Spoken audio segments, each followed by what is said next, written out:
Bob Maloney from MyMMAnews.com, and I have the pleasure of talking to, for the first time, Ray Keller. Ray Keller has a big fight at heavyweight coming up at Art of War 17 in Feasterville, Pennsylvania on May 22nd. Ray, my man, it's fight week. Thanks for giving me a couple minutes. Before we talk about anything else, tell me how you're feeling, how emotionally, what's your stomach telling you, and how's it going? I've been feeling pretty good. So getting ready for this one. So this is my fourth fight. So I'm starting to kind of feel the nerves kind of settle a little bit, with each success I've had with each fight, the kind of the nerves and just trusting the process has gotten better. So I feel you're still excited, you got still some butterflies, but much, much calmer. So that's a very nice feeling this time around. Well, since this is the first time you and I got to talk and first time I'm getting to see a fight, tell me a little bit about your path into, fighting in the cage, into mixed martial arts growing up. What did you do that, got your interest peaked and decided to train and actually fight? Yeah, well, it was kind of a roundabout way. So being as big as I am, I was a football player for a while, and I hated football. Everybody kind of wanted me to do it. So I always felt pressured into it. And I can't remember who it was exactly, if it was like a football teammate or somebody else on a wrestling team was able to kind of convince me to try out wrestling. And I wrestled for Urbana High School here in Frederick, Maryland. Successful career, was ranked fourth. And after I graduated, I was kind of like, you know what? I'm done with any combat sports. I finished out my senior career, and I was kind of like, well, I guess that's it.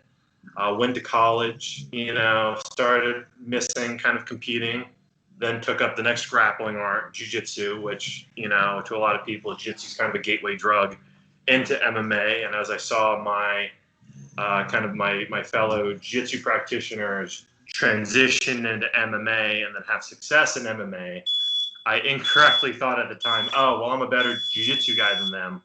I could be better at MMA. Not quite really realizing how much more to MMA there is, but it was a very pleasant surprise, and I've enjoyed the challenge of going from a grappler to learning more stand-up and then becoming a mixed martial artist.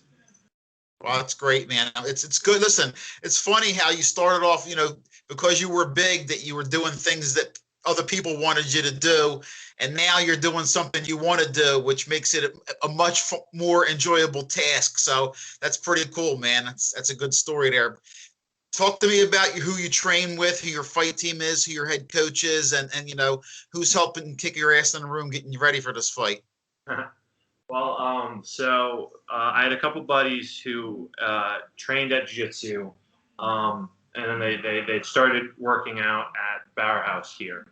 And I had always heard good things about Bauer House. So after I graduated college, I was kind of like, well, I want to throw my education out the window and get hit in the face for a living. So, I went to Bauer House and I met my head coach, Rob McCraw, who I'd always consistently heard good things about. And, I always had a really good coach in wrestling. And, I was kind of getting into it. I was a little nervous about working with a different coach because I primarily worked with, my wrestling coach for years. So it was kind of an adjustment, but he's been the best coach I could ask for. Some of the people who I consistently work in here, I'm constantly coached by some of the little guys, like Terry Bartholomew is a fighter here. Luke Staley is another one. Outside of that, I've had the pleasure of either knowing people or getting to meet people through Rob. So I wrestled with there's a UFC fighter now. His name is Matt Semmelsberger.